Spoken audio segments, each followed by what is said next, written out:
મિત્રો તમે છે ને વિડીયોને ઓપન કરીને સીધા આવી ગયા હોય મારો વિડીયો જોવા માટે, તો તમે વિડીયોને શાંતિથી જોજો. અને તમે કદાચ પોલીસ બનવા માંગતા હોય, પીએસઆઈ બનવા માંગતા હોય તોય શાંતિથી વિડીયો જોજો. કારણ કે હમણાં તમને શેર કરીશ કે મારો અનુભવ શેર કરીશ, આ દક્ષાનો અનુભવ શેર કરીશ. એટલે કે એને મેં શું કીધું હતું, રનિંગમાં ગઈ અને રનિંગમાં કઈ રીતના પાસ થઈ. ખરેખર આવી રીતના જોવું ગ્રાઉન્ડમાં તો આપણે પાસ થઈએ, કે પછી પ્રેક્ટિસ જ જરૂરી છે, કે પછી બિના પ્રેક્ટિસથી એટલે કે વગર પ્રેક્ટિસે આપણે મેદાનમાં ઉતરીએ તોય પાસ થઈ જાય, કે પછી આપણા વિચારો મોટા હોવા જોઈએ, કે પછી શું છે શરીર જ આપણું કમ્પ્લીટ હોવું જોઈએ. આવો બધા તમને સવાલ થતા હોય ને, તો એ સવાલનો જવાબ આજે તમને આપીશ. અને તમે શાંતિથી વિડીયોને પૂરો જોજો તો તમને લાગશે કે ખરેખર આવી રીતના અમારે મહેનત કરવું જોઈએ અને આવી રીતના અમારે જીવનમાં આગળ વધવું જોઈએ. ને એકબીજાની વાત તમે સાંભળશો ને તો ખરેખર તમને લાગશે કે અમે ઉત્સાહિત થયા છે અને અમારે જે બી કરવું છે ને એના માટે કોઈની વાત સાંભળી છે, તો તમે જીવનમાં જલ્દી સક્સેસ થઈ જાઓ. તો મિત્રો તમને કીધું કે મારો અનુભવનો વાત કરી હતી તમને. હવે આનો દક્ષાને શું કીધું હતું એ તમને ના ખબર હોય, તો મેં તો કીધું કે 3 દિવસ હું પ્રેક્ટિસ કરી અને રનિંગ પાસ કરી દીધું. તો હવે કદાચ તમે મારી વાત માનતા હો કે ના માનતા હોય, કારણ કે હું કદાચ ટ્રેનિંગ કરેલો છું અને ટ્રેનિંગ પતાવીને હું રનિંગ કર્યું એટલે બધાને લાગે કે આ ટ્રેનિંગ કરેલો માણસ તો દોડી જાય એમ. તો હવે આમને તો બધાને અલગ અલગ કેવું પડે ને. આને જો આને કેટલા દિવસ પ્રેક્ટિસ કરી દીધું? 5 દિવસ. તો દક્ષાએ 5 દિવસ માટે રનિંગ કરવા માટે ગઈ હતી. અને પછી કહેતા મને કે મને નહીં દોડાતું, એ મારાથી ફેલ થઈ જાય છે, આ થવાય જશે. મેં કીધું છેલ્લે એને હવે આવું કહે છે કે ફેલ થઈ જશે ને આ થઈ જશે. તો મેં એને શું કીધું ખબર? શું કીધું તું?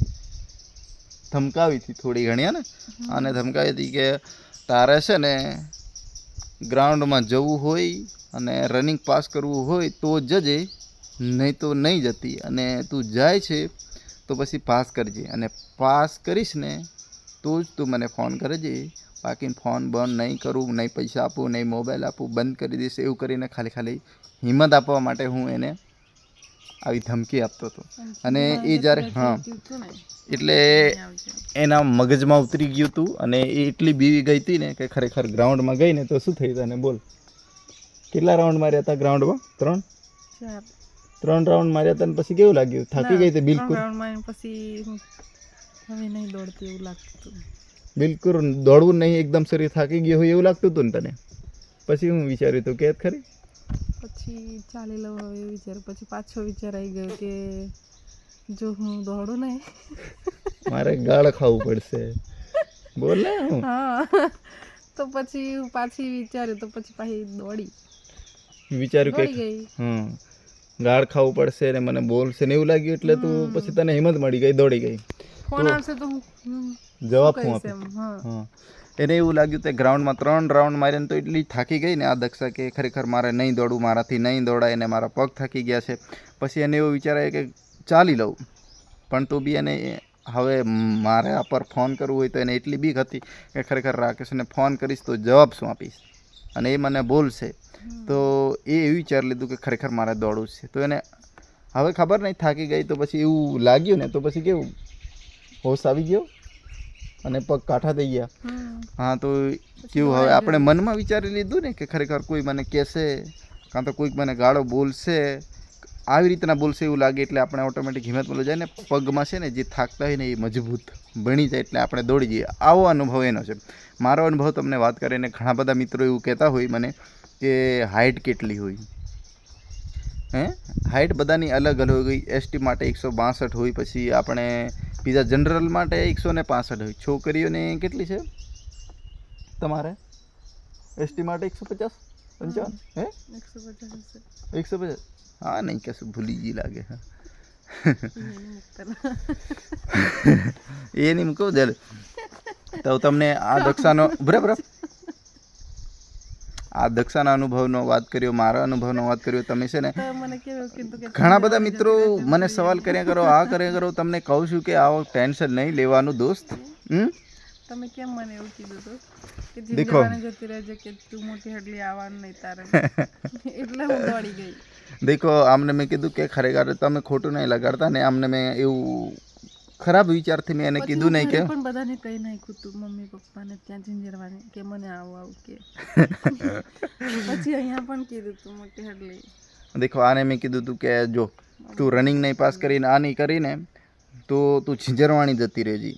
મારા ઘરે આવતી નહીં હડલી, મને ફોન કરતી નહીં, ને ફોન કરીશ ને તો ફોન એક બી ઉપાડું નહીં અને બિલકુલ ક્યારે તારી જોડે વાત નહીં કરું, અને ઝીંઝરવાણી રહેજી, હડલીમાં નહીં આવતી એવું કીધું તું ને તને. હા એટલે નહીં દોડાતું તું તો પણ હું દોડી ગઈ. હા એટલે તને આ શું કહેવાય, હિંમત મળી કહેવાય ને કે ખરેખર રાઉન્ડમાં તો થાકી ગઈ હતી. દેખ ત્રીજા રાઉન્ડમાં થાકી ગઈ હતી. મારે અને કેમ એને દોડાઈ એમ, એને એટલી બધી થાકી ગઈ તોય છતાં એને દોડવાની હિંમત ક્યાંથી આવી? કારણ કે મેં એને કીધું તું આવું કરીશ તો તને આવી રીતના વાત નહીં કરું, કાં તો આવું કરાવીશ. એટલે એને ખરેખર ખબર નહીં કે રાકેશ મને ધમકાવે છે, ખાલી ખોટો મજાક મસ્તીમાં કરે છે કે પછી સિરિયસલી બોલે છે, એવું એને બિલકુલ ખબર નહીં. એટલે એને સાચું લાગ્યું હતું ને તને, એટલા માટે દોડી ગઈ હતી. આ છે આ દક્ષાનો અનુભવ. બાકી અહીંયા ઉદયપુર હું કોઈ દિવસ 4 રાઉન્ડ માર્યા હતા. 4 રાઉન્ડ નહીં માર્યા, કોઈ દિવસ 4 રાઉન્ડ નહીં માર્યા હતા એક જ દિવસ 4 રાઉન્ડ માર્યા હતા એવું ને? તો વાંધો નહીં. એ બી ધીમે ધીમે કેટલા ધીમે ધીમે રાઉન્ડ મારેલા કે? હા. તો બધા રનિંગ કરતા હોય, છોકરીઓ રનિંગ કરવા જાય, છોકરાઓ રનિંગ કરવા જાય, છોકરીઓને 4 રાઉન્ડ મારવાના હોય ને 9.5 મિનિટમાં. કેટલામાં પતાવ્યું હતું? 8 મિનિટમાં. તો સરસ કહેવાય. દેખો આવી રીતના તમે છે ને કોઈકને હિંમત આપો. કોઈક તમને કહેતું હોય કે ખરેખર તારાથી ના થાય, તારાથી બને નહીં, તારાથી દોડાય નહીં, આ ના થાય, પેલું ના થાય એમ કહેતા હોય ને, તો એ આપણને દિલમાં લાગી જાય કે કેમ આ માણસ આપણને આવું કહેતું હતું.